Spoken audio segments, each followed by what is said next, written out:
Old School, Exploring Palm Beach County's Black High Schools is a presentation of expanding and preserving our Cultural Heritage Incorporated and Spady Cultural Heritage Museum of Delray Beach, Florida. Epoch and Spady Museum undertook this important project to inform current and future generations of the significant roles black educators and black high schools played in shaping Palm Beach County and producing its productive citizenry.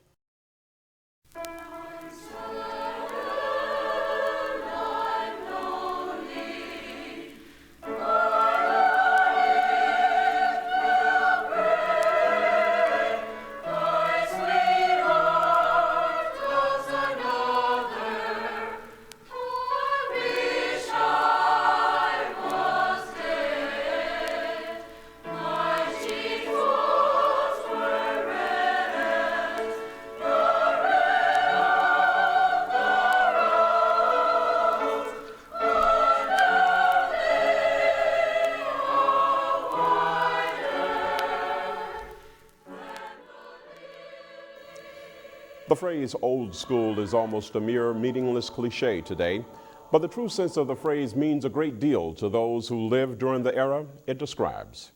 If necessity is truly the mother of invention, then history should credit black educators of Palm Beach County, and throughout America for that matter, for creating innovative teaching methods that help many of their pupils excel in education and go on to achieve high levels of excellence in their respective professions and trades.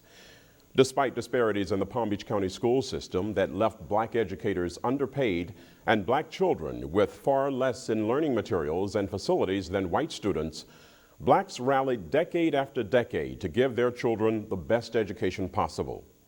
And as much as black teachers struggled to provide a quality education, black families were eager to receive it, especially in all black high schools.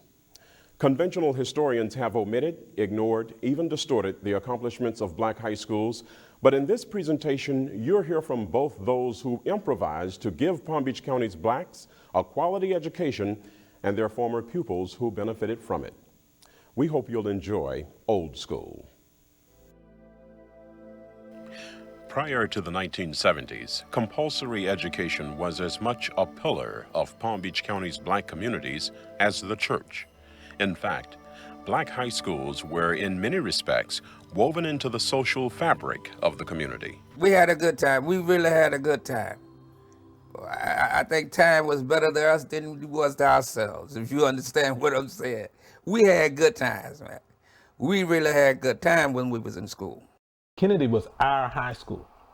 Whether you were a student there or not, or whether your parents had anything to do with it as far as, having gone to school there or not, because Kennedy was the black high school for Riviera Beach, it was our high school, and everybody in the community supported John F. Kennedy High School.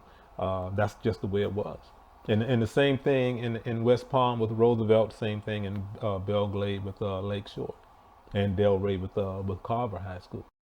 All of our life, our cultural life, centered around those facilities because they had a auditorium and they had a cafeteria, and I remember going to banquets and programs, and I remember seeing pictures of events that happened in the cafetorium at Lakeshore Elementary School, where notable national figures came, and just the life of the community did change. Yes, the school was a major part. It was the focal point of the community. Everything happened at the school. The parents knew the teachers, and at that time there was innocence because there was trust. Total trust. If the teacher said you did it, you did it. The parents and we all lived in one community. One of the reasons black children trusted educators is because they frequently saw their teachers throughout the community outside the school center, at church, the supermarket, or at social gatherings. School teachers and principals in most cases were also their students' neighbors in the community. Jim Crow segregation laws strictly limited where blacks could live or even shop. This fostered a very close-knit environment in black communities throughout Palm Beach County, and as a result, black businesses flourished and children respected and revered their teachers as they would their own parents. And in many respects, black teachers voluntarily served as surrogate parents. We had principals that said, okay, all right, they treat you like your mom and dad, man. They would get on your back. You understand what I'm saying? In fact, the teachers treated us as though we were their children. They wanted to make sure we were dressed properly. If you came to school and your hair wasn't combed, many times they would comb it for you. They were concerned about personal hygiene with the students. You come to school with your pants way down below your knees, walking like a duck, you know, and they allow them to come out there like you wouldn't come on that campus like that. No, man. They'll meet you on the outside, not at the door, on the outside. You have to go do better. Come to school, that first thing, let me see your fingernails. Let me see your fingernails. You got dirty fingernails? Boy, you got to go clean them before you come in this class. The love that the teacher had for the children back in those days. Because a teacher in those days were here for you, not for the check. The dedication the teacher had back in those days, the extra mile the teachers went back in those days. But I know we can't. If we could just get some of that back, I believe the kids in the Glades would still be all right. I'm happy to say that I love the all-black school. I loved the all-black school at that time because we were very close to our teachers. They were close to us. Your teachers knew your parents. They met at the grocery store, at church, you know, wherever there was. So that did not play a part with us. We felt very secure about being in an all-black school. That's all we knew. What was special was the teachers were respected because the parents were behind the children. So that made a big difference in how you could teach the students. You didn't have to have a dean of girls or a dean of boys because the teacher was the dean of girls and dean of boys for the most part. Once they say something, it went. That made the difference. That made the difference because they knew how to chastise you. And see, because they can write a letter home to your parents, or either call your parents or talk with your parents. Boy, them old people back then, they will whip you. They would put something on your butt if you don't do what they tell you to do in school. You didn't go out there and talk to those teachers anyway. No, it didn't work. No. I tell you.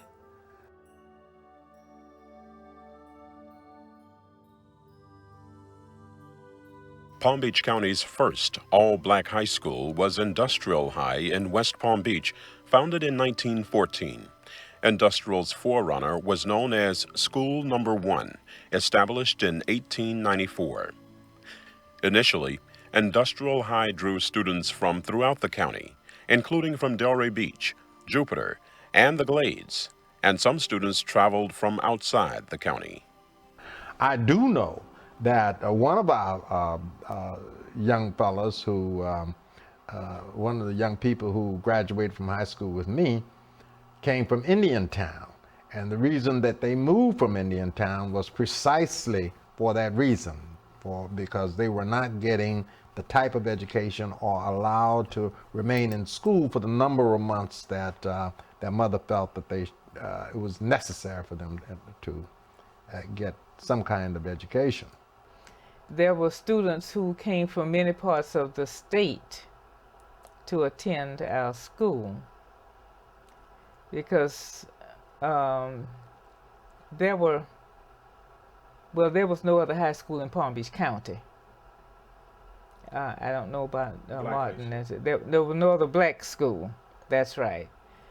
There were other schools, definitely, but there were no other black schools. Bruce McDonald, a former student, teacher, school principal, and area superintendent, recalls the personal sacrifices of 3 of his female classmates when he attended high school in the 1940s. Okeechobee, I think at that time went to about 8th or 9th grade, probably 8th. But they would catch a train and come from Okeechobee to West Palm Beach on Sunday evenings and live in a rooming house all the week and go to school until they finished high school. To tell you how badly they wanted education. And all 3 of those ladies did very well. They would ride the train, many of them, the local train. And some of them would come on Mondays and they would stay until Friday and go home and come back. Some students from the Glades, most of the students from the Glades would attend the little, whatever schools they had, and they would go into being migrants, so they'll move out into another community. Industrial High School's very foundation was deeply rooted in the church. In fact, according to records, Palm Beach County's first school for Negroes was held at Tabernacle Baptist Church in 1894. The school's 74 students in grades 1 through 12 overcrowded the church building. To relieve that overcrowding, the superintendent arranged for 2 school terms. Half of the students attended for 4 months, while the other half waited out of school for their 4-month term to begin. This arrangement continued until the school board erected a permanent building for Industrial High on land donated by a black realtor named Henry Speed around 1917. The first building erected had 3 levels. Other buildings were erected as years passed. It was a school with 1 through 12th grades, 1st through 12th. But the way the campus was organized, you had your primary buildings, your elementary buildings, your junior high school buildings, and your high school buildings, plus your auditorium, gymnasium. There was no cafeteria on the campus. We could take a recess, I think it was an hour, and we could go home for lunch or go off the campus for lunch. Although under the auspices of the Palm Beach County School Board, Industrial High was allowed to establish its own governance that was unlike any other in the county, perhaps the state. It was called District Number 9. At the time, school board administrators took a kind of hands-off approach to educating black children at Industrial. They placed some people over the school. I think they would have as little to do with it as they could. They had some people from the community they called the trustees for the black school.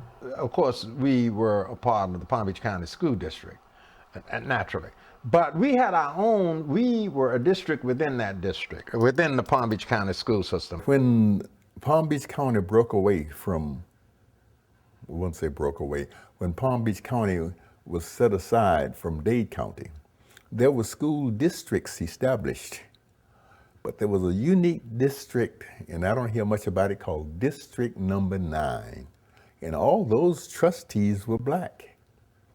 And Industrial operated under the auspices of those trustees. At the time I was a senior, Dr. Terrell, who was a prominent dentist here, Mr. Fluellen, who was a prominent businessman, and Mr. Watson, who was a prominent businessman, were our trustees. And they were the immediate overseers of our school system. The demand for formal high school education in Palm Beach County's black communities intensified throughout the years, and the school district took gradual steps to meet that demand. In 1939, Carver High School opened for black students in Delray Beach. The Glades got its first high school for blacks when Everglades Vocational High opened in 1940. In 1950, Industrial High of West Palm was replaced by the brand new Roosevelt High School. In 1954, East Lake opened for blacks in Pahokee. Lakeshore High of Belglade opened in 1955, A brand new Carver High School of Delray Beach opened in 1957. A year later, Lincoln High School opened in Riviera Beach for blacks and was replaced by John F. Kennedy High School in 1964. At all of the black high schools, students enjoyed a high level of leadership and in many areas took charge of school activities, including social events and in some cases, discipline. The culture was beautiful. In other words, it was more like a family. The faculty, members, and parents and students.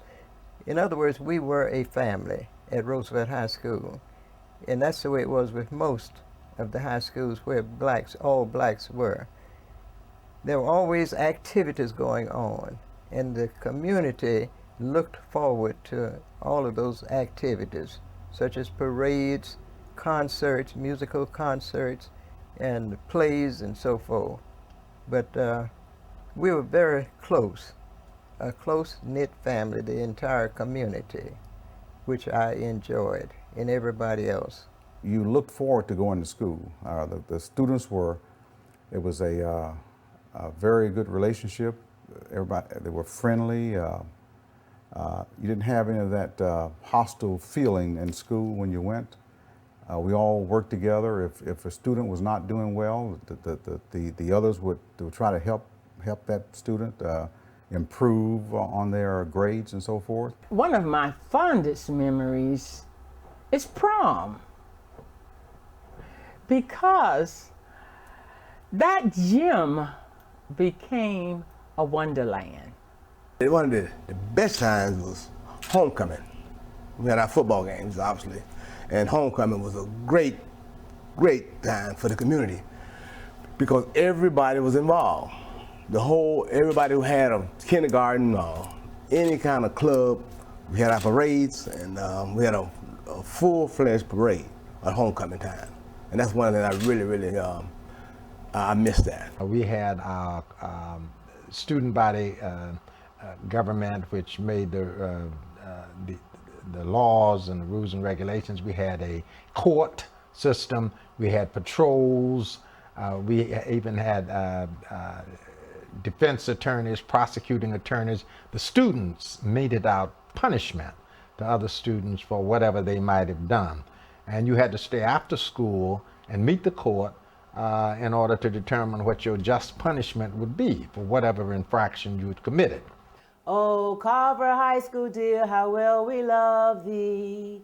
Thy name we'll keep and always will it be. For truth and loyalty shall be the motto that we live, and reveal in both the standards we shall live. Oh, school, we truly love thy name so well. In all our hearts in glory dwell. When all the world is singing all thy cheer, lift in thy name we love so dear, we love so dear. We'll always keep thy memories in our hearts, and never, never will depart. May God protect the school until the last hour's done. Oh, Carver High School, dear, forever. With the opening of Carver High School in 1939, Palm Beach County gained its second significant high school for black children, taking in students from Delray Beach, Boynton Beach, Boca Raton, Lake Worth, and points beyond.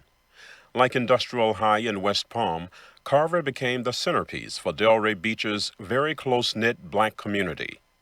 Prominent educators at Carver not only played a significant role in teaching, they were also political and civic leaders, often participating in guiding black families in business affairs and voting. S.D. Spady, who served as principal and agriculture teacher at Carver, also helped black families with important matters such as purchasing real estate and other financial transactions, also legal concerns. In the community at large, he was the authority figure, because all the people came to him to find out about different things and all. And if Mrs. Spady said it, Mrs. Spady said it. Prof. Spady, hard big as this house. had a heart big as his house, would do anything for you. He just wanted you to do right. If you did right, or whatever he tells you to do, he had it. You had it with him. You had it with him. He was good. Another of Carver's forward-thinking, politically active educators was C. Spencer Pompey. Pompey taught history and later became principal at Carver High and was well respected by blacks and whites throughout the community. In City Hall, where it is today, there were 2 water fountains, as there were in most places at that time. One had a sign over it said white only, and one said colored. And it makes me feel bad to even talk like this, but that's the way it was. And there was a man in there painting, a black man, painting the walls one day. And Spencer Pompey, who had a wonderful image in town, a very solid guy, a very fair guy, walked in and saw him painting. And he went to the painter and he said to the painter, "Why don't you do me a favor? I want you to paint over those 2 signs. Just paint over them." And he did. And the mayor walked in about an hour later while the man's painting, and he said, "What happened to the signs?" He said, "Well, Spencer Pompey told me to paint over them." He said, "He did?" He said, "Yeah, he did." And he said, "Well, leave it that way, if Spencer did that." C. Spencer Pompey was also renowned for his accomplishments as a football coach. Pompey was not only a winner on the football field, he also had a knack for winning the hearts and minds of young men. Well, that was my football coach, and matter of fact, I played for him for six years of football. By the time you play from 7 to 12, and he was very influential in my life because he gave me an opportunity, play football and to just show you some real things about life. Playing sports were something that attracted young blacks into high school, and education became a byproduct of the athletics itself. And so sports played a very significant role in the education of young black men. Under the coaching of Spencer Pompey, Carver High had the top football team in the South Florida region and maybe the entire state. When Carver High took the field, it was a major local event for the entire community. And although schools were segregated at the time, Carver enjoyed fans of all races. Oh, one of the best, man. Everybody wanted to beat Carver, man. Everybody wanted to beat Carver. We, very seldom they lost. I'm gonna tell you, man, they had a good team, man. Carver used to have good teams, man. They played terrific football. So a lot of folks went out there just to the happening, like you would a Dolphins game today. Even if you didn't go to Carver High School or had children there, you went to see it. Most of the white community did. It was a lot of fun. And they were good. They were really good. The opening of Everglades Vocational High School in 1940 marked the beginning of the end of an oppressive approach to education for black children in the Glades. Farming had always been the chief livelihood in the Glades for both blacks and whites. Farm owners resisted compulsory high school education for black children for fear many bean farmers would lose their cheap labor force. The conventional wisdom at the time was that an 8th grade education was all that was needed for blacks to pick beans. Therefore, there was no need for a high school. Every obstacle imaginable was certainly put in the way of getting an education when you stop to think about it. In my class, students came from Hendry County, from Clewiston. That's a county outside of Palm Beach County. They came from a far away as Sandcut, Canal Point, Pahokee on that end. Then from the Clewiston side, from Lake Harbor, Moorhaven. But the landowners, of course, wanted harvester populations. And so education became something that was opposed by them and resisted really by families. And I think over the years, it has led to a decline in the perceived importance of education for a large percentage of the population here. Even after EVH had long been established, and after the opening of Lakeshore High School in 1955, overt social engineering persisted in the Glades when it came to educating black children.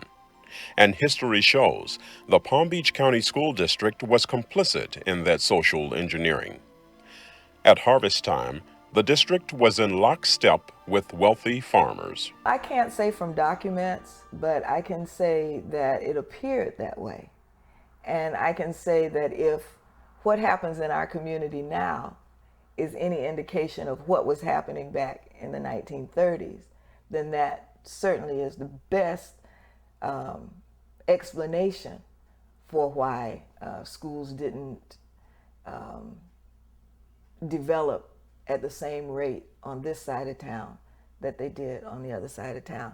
It was interesting also that the local school board gave tremendous support to the farmers, because people find it really difficult to believe that we had a split school session.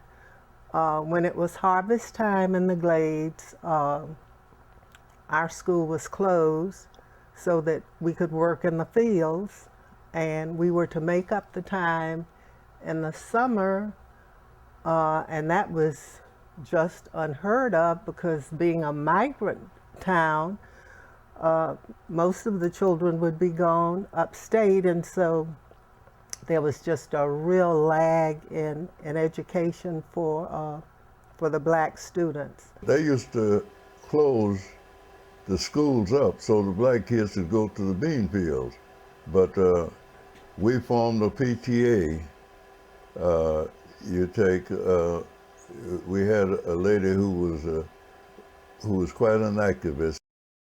With the future of two school-age daughters at stake, Harvey Poole Sr. was compelled to become more of an activist and pressured the school district to provide full-time education for the Glades' black children. Poole's political efforts were not well received by whites in the community, even stirring life-threatening activities by the Ku Klux Klan. They even burned a cross right at that front window of this house here. They burned a cross. Jamesina Poole Marshall, Harvey Poole's daughter, recalls that terrifying night.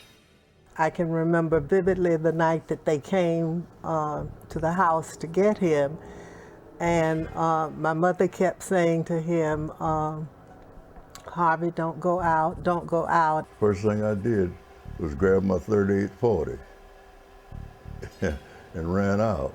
Well, the car went down to the end of the street to turn around that brought him. He was just going out of the yard.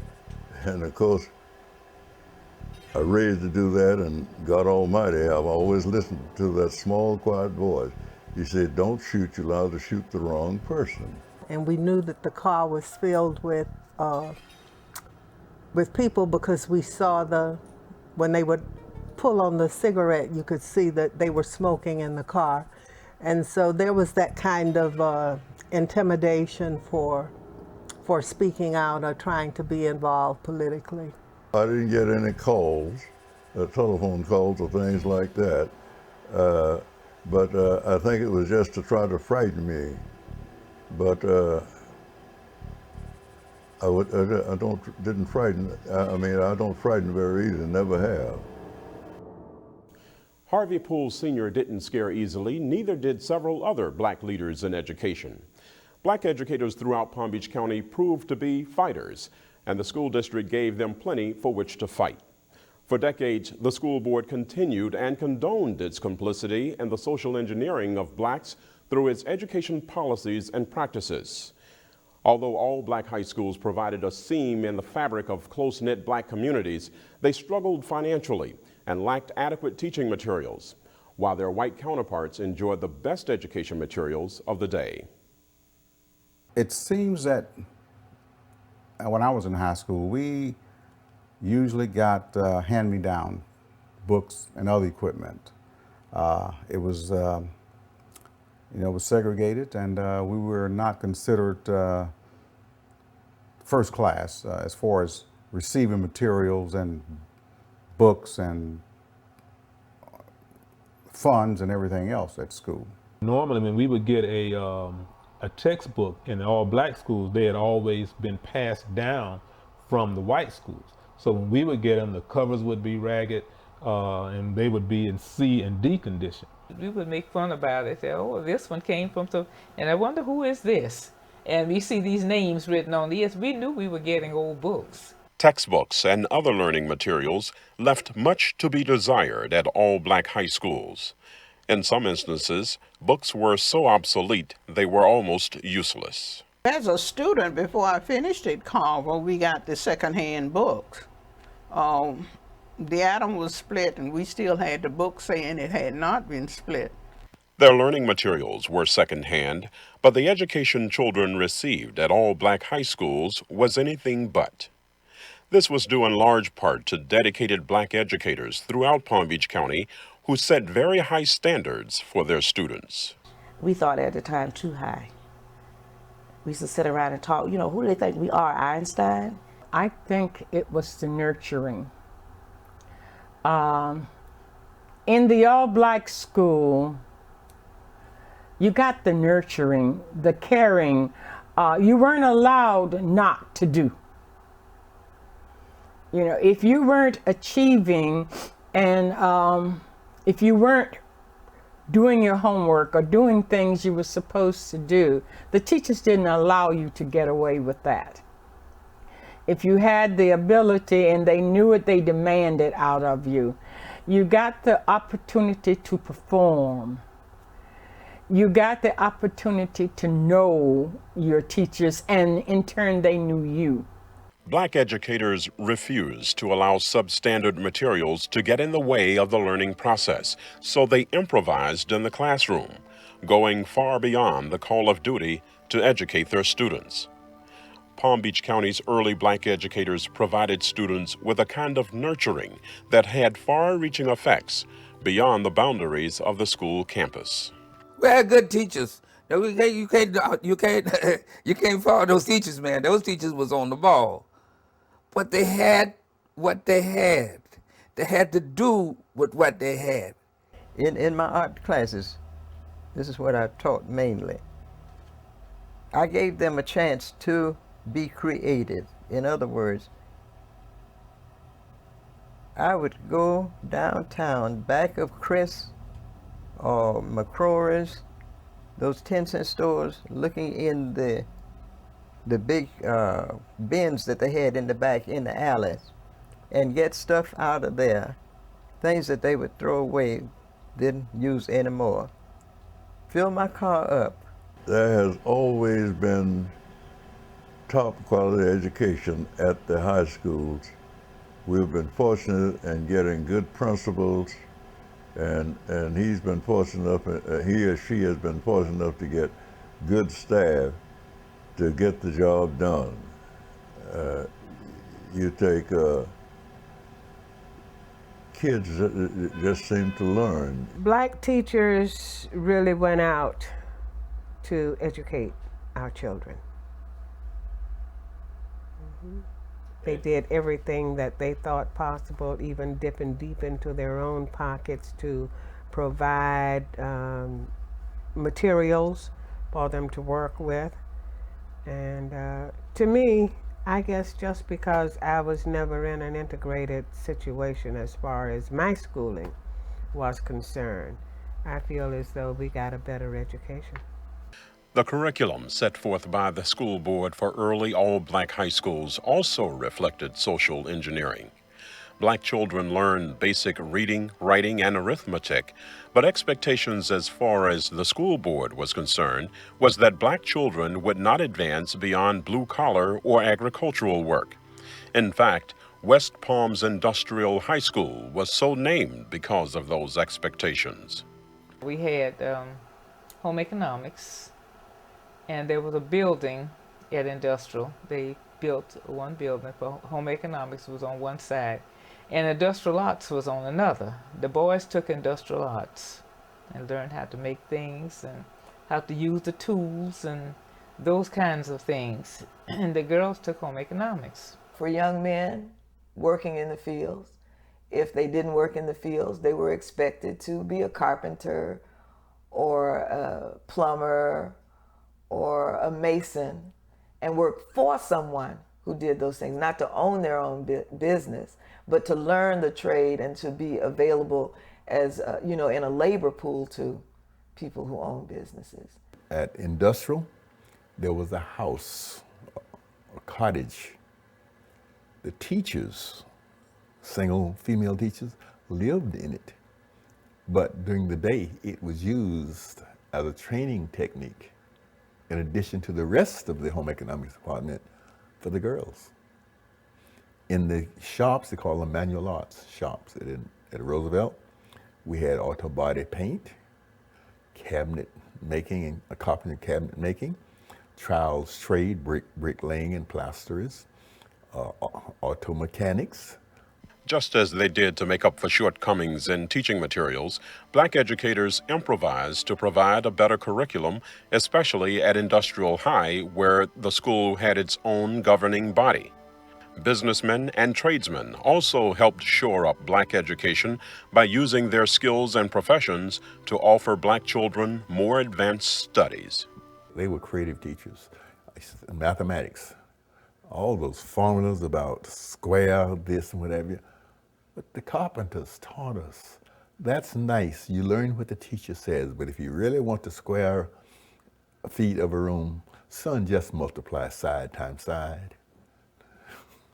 I can remember Mr. King with the charts on the wall, and it was teaching when we had chemistry and physics, and there were not enough of us to keep the classes, the grade levels separate, so 11th graders would be in with 12th graders, and for those of us who could memorize the laws or the rules, we would do that, and the others would help us in terms of balancing the equations. And so cooperative learning out of necessity, and that's a phrase that they use in the school system today, but I said we had it in the 40s leading up into the 50s just in order to survive.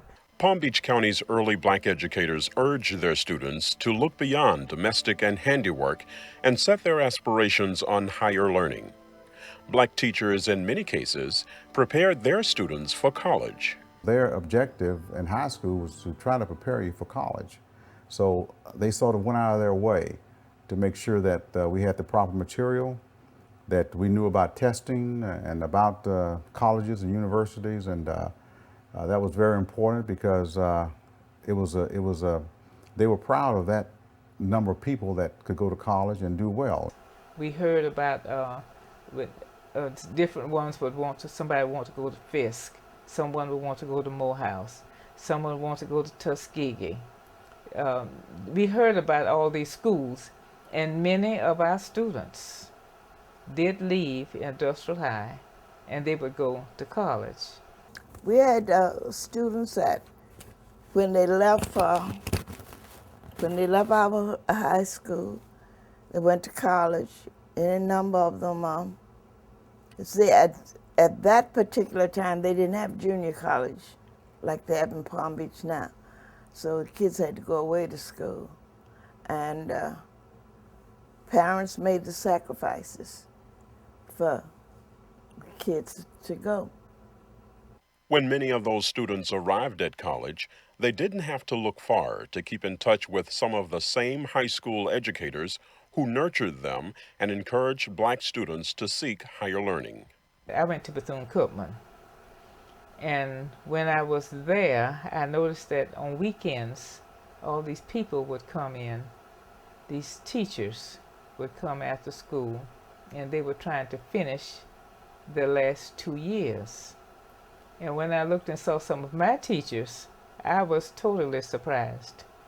I didn't know that they only had 2 years, but that was all required. At that time, you could teach with 2 years, and teachers would go back during the summer. And I can remember teachers saying, I've carried you as far as I can carry you now. But whatever they had, they were willing to share with us. And I think it made a difference, and I know it made a difference in our lives. While black educators improvised in the classroom, many black parents supported teachers from home. Some parents even pitched in to help overcome the shortfalls in learning materials at all black high schools. We always had to read the newspaper and tell our parents what we read, what did we get out of it, and these are things that we were taught in school. You pick up the paper, a book, you pick up anything that has a print on it, and you read it.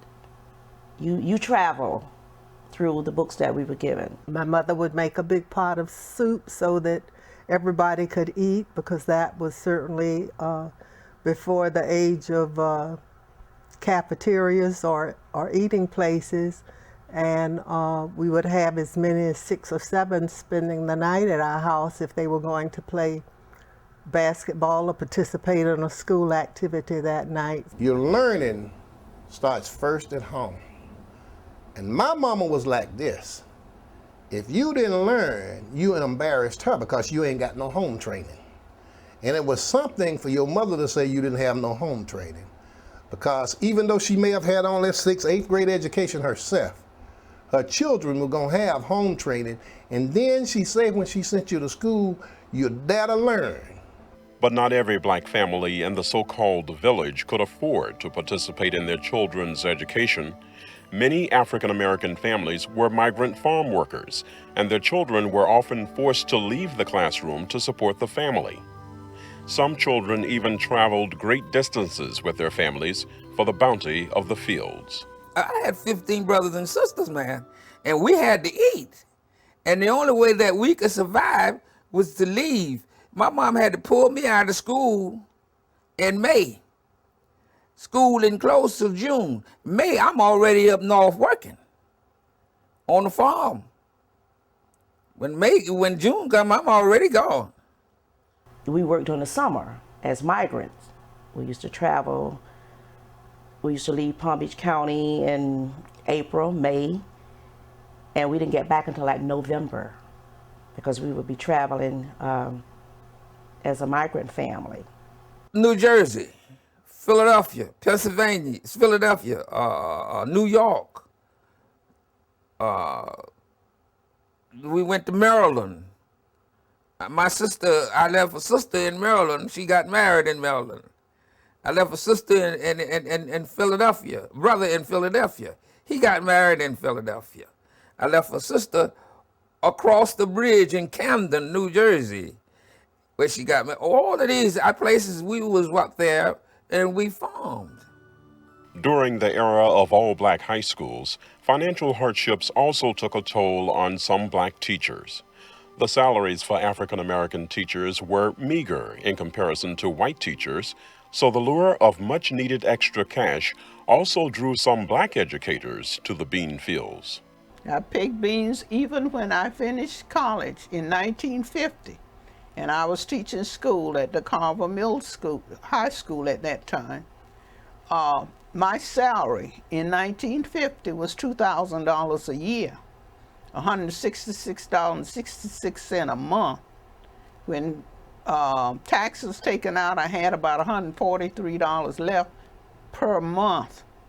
During the Christmas holidays, I went out on Bud's farm. If they say they had some first picking of beans during the Christmas holidays, I went out there as a teacher and picked beans. Some large farm owners in the Glades used bean tickets as currency to pay their workers. The tickets had an exchange value of between 20 and 50 cents, which is what bean pickers earn per hamper of beans, depending on the period of time. In 1941, the disparity in salary between black and white teachers reached a breaking point in the black community. Then School Superintendent John I. Leonard gave white teachers a $25 raise. And amid fierce complaints from black educators, including C. Spencer Pompey and Charles Stebbins, Leonard refused any salary increase for African Americans. In fact, by all accounts, Leonard treated black educators with great disdain. Some say he wouldn't even address black teachers with the same courtesy as he addressed white teachers. While Leonard referred to white teachers as Mr. and Mrs., he often called black educators by their first name only, leading many black teachers to use their first initial and last name to deny Leonard his disrespectful ways. I do recall U.B. Kinsey reacting to something when I was a youngster in high school with Mr. Leonard. It appeared from what Mr. Kinsey told me that Mr. Leonard sent the teachers Christmas cards. He did not address them with a Mr. or Mrs. to anyone. And that infuriated Mr. Kinsey. And you'll probably notice, and I'm somewhat caught into that, many black teachers used initials, and they were doing that in order to keep being called by their first names. We knew their first names, but for the outside world, it was always initial. Nevertheless, on the southwest corner of the campus at Old Industrial, there were huge barrels, mill barrels out there, like incinerator. And I recall this big fire out there, and I'm told those were those Christmas cards burning that Mr. Leonard sent. Palm Beach County's black educators' fight for equality, at least with respect to salary, landed in court April 16, 1941. The Palm Beach County Teachers Association, a black organization, filed a class action lawsuit against John I. Leonard and the Palm Beach County School Board of Public Instruction. The association enlisted the help of the NAACP headquarters in New York, which sent staff attorney Thurgood Marshall to represent black teachers. The lawsuit was filed in the name of Charles Stebbins, a social studies teacher at Industrial High School. The action proved to be a great professional sacrifice for Stebbins. Black teachers were making much less than the white teachers. And we did have Thurgood Marshall and Stebbins, who was a local teacher at Industrial High. He fought for the teachers to get a higher pay, but he lost his job because of this. Mr. Stebbins became the focal person in filing a suit against the school board for equalization of salaries, and the NAACP got involved. Thurgood Marshall came down. Mr. Stebbins also lost his job because of that. During the trial, Thurgood Marshall constantly objected to the school board attorney's use of the word nigger. Marshall won the case of Stebbins versus Palm Beach County Board of Public Instruction, which laid the foundation for a later case Marshall would also win in 1954, Brown versus the Board of Education of Topeka, Kansas, the landmark case that desegregated public schools across the nation. Brown versus the Board of Education outlawed racial school segregation, but throughout most of America, including in Palm Beach County, the new law would not be enforced until years later. Before full integration took place, the school district of Palm Beach County would undergo a sort of integration experiment, prompted by yet another lawsuit. In 1956, 2 years after Brown, West Palm Beach attorney William Holland attempted to enroll his 6-year-old son at the all-white North Beryl Elementary School in West Palm Beach. Holland was denied. The district refused the enrollment of Holland's son, saying Holland lived outside the boundaries for North Beryl. After proving he was in fact within North Beryl's boundary, Holland attempted enrollment again and was again denied. He sued the district on behalf of all blacks for school integration in 1958. That lawsuit resulted in the so-called integration experiment in 1961 that allowed just 5 black students to enroll in various all-white schools throughout the county. Teresa Jakes Canoe and John Green transferred to Lake Worth High, Iris Porter to Jupiter High, Mary Warren went to Palm Beach Junior College, and Carver High School sophomore Yvonne Lee was transferred to Seacrest High School in Delray Beach. I was told when I was one selected was that they were looking for somebody like a Jackie Robinson type who would be able to have that confidence to be able to, if there were incidents, that I would be able to handle them. And so I think that as I look back over it, because I'm often asked that question, I had a lot of confidence when I went over there. You got smart students at Carver, you had smart students at Seacrest. You had students who wasn't so smart at Carver, you had some who wasn't so smart at Seacrest. So basically, you know, you kind of had the thing that, you know, that side was smarter all the way. Well, I find out it was not that way. Then she was, you know, she was the right one at that time because she was pretty smart. At that time, she was very smart, so she was able to, you know, compete. I knew that something was happening, and I knew the families in the Delray Boynton area. I knew somewhat of the ones in Jupiter.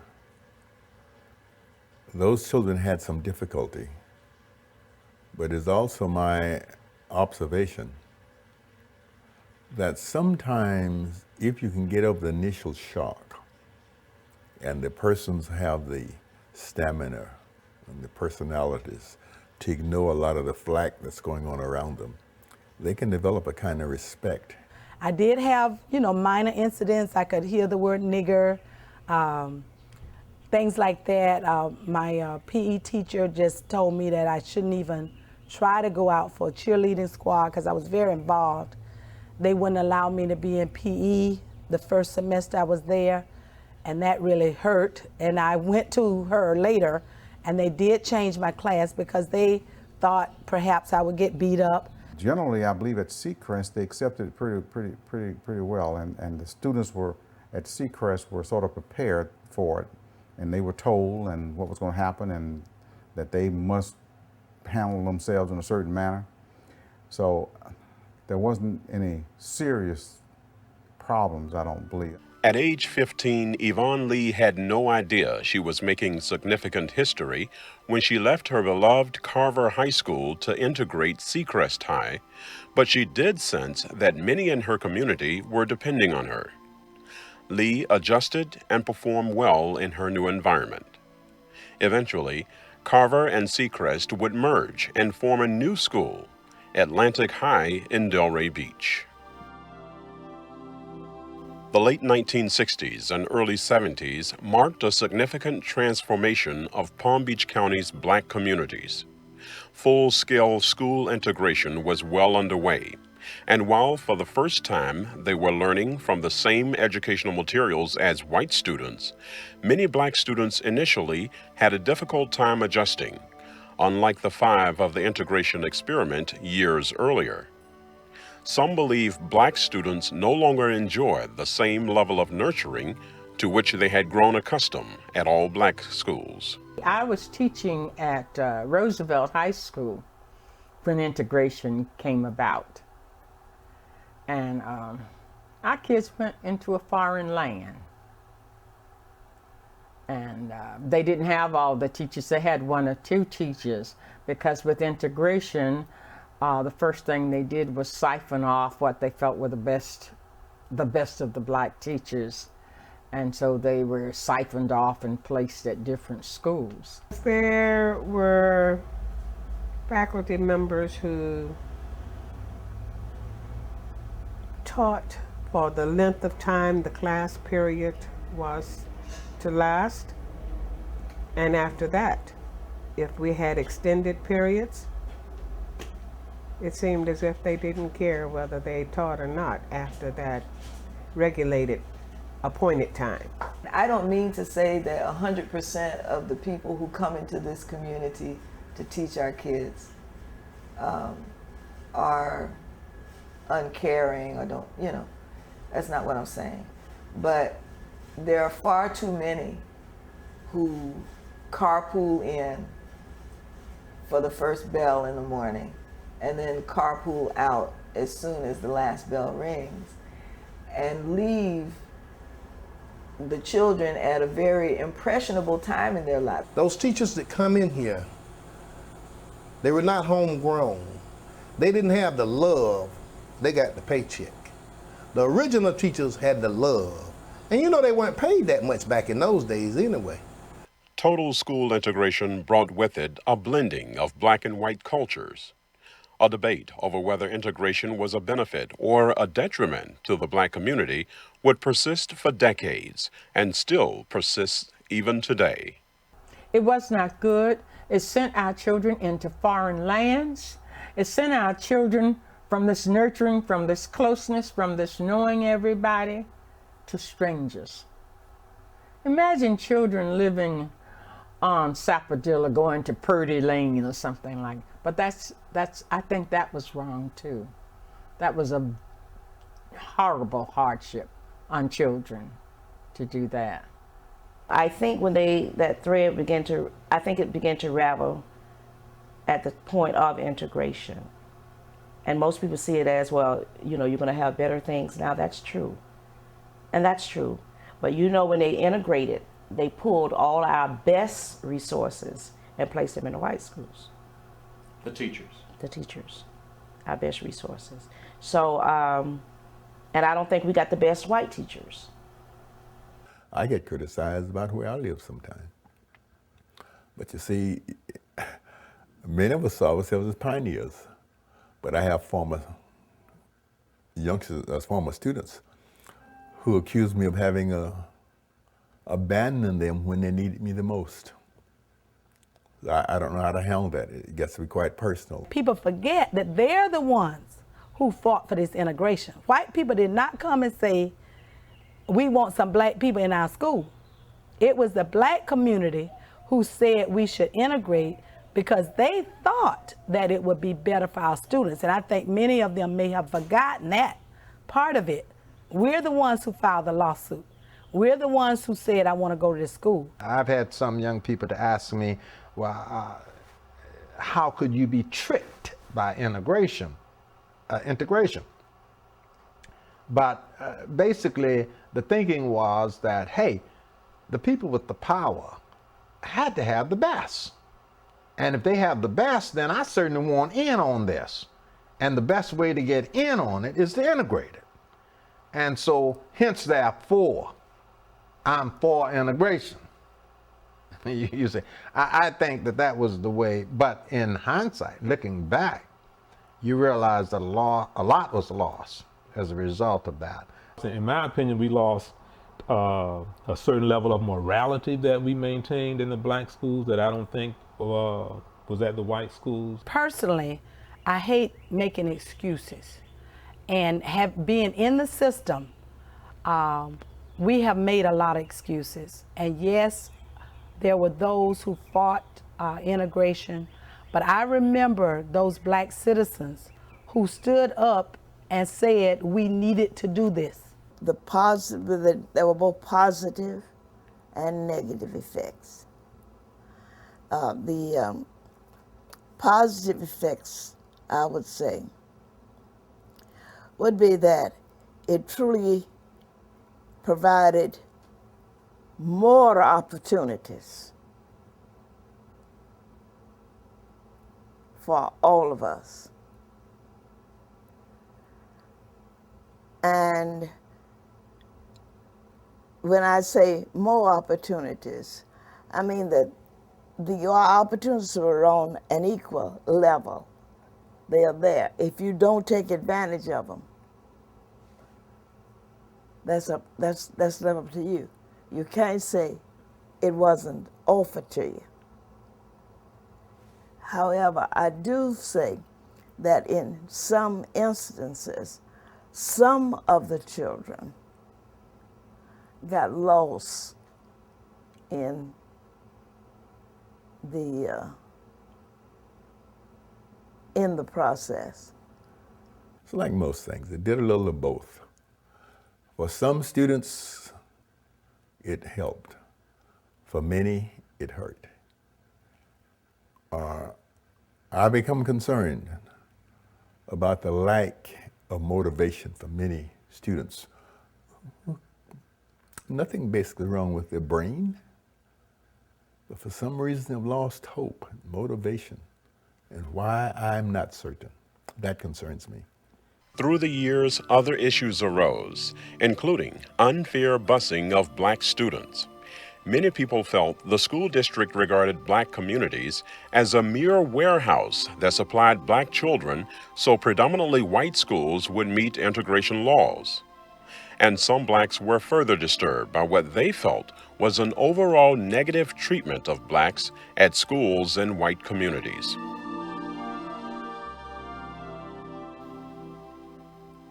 Total integration also created new and greater opportunities for black educators. In 1968, S. Bruce McDonald became Palm Beach County's first African American to serve as principal at an all-white school. More black administrators at predominantly white schools would follow, and later, Dr. Joseph Orr became the first black deputy superintendent of the Palm Beach County School District. Dear Roosevelt High, we love thee. To us thy name is dear. To us thy walls are sacred. Thy memories we revere. Oh God, protect our high school and may it ever stand true and noble, guiding youth of our land. More than 50 years after graduating from Industrial High School, Betty Dawson can still sing the school alma mater. Her remembrance of the words and melody is a testament to the overwhelming pride students throughout the county had while attending their all-black high schools. From homecoming king and queen to class president, black students experienced and enjoyed leadership at their community schools. And in spite of receiving outdated materials and a curriculum that tracked students for blue-collar and domestic work, black high schools produced some of the finest professionals in the country. There were many people from our area who became doctors, who became lawyers, who became accountants. You know, Jim Drayton, Mr. Drayton over there, he's a graduate of Industrial High School. And remember, he did well in New York in finance, and then now he's home working with his bookstore. We have several doctors. As a matter of fact, we have a vet that comes all the way from California, and every time he comes, his name is Ed Jordan, I have to have him to check my dog out. He's one of the old school doctors. We have musicians, and it's no secret that we have some of the greatest athletes in the world to leave here. You cannot break the human spirit. I mean, you know, I'm a Christian. God has a purpose for us, and he reveals that purpose to us through the things that we enjoy. The spirit of quality education continued through many of the graduates of all-black high schools who themselves became educators of Palm Beach County's future generations of school children.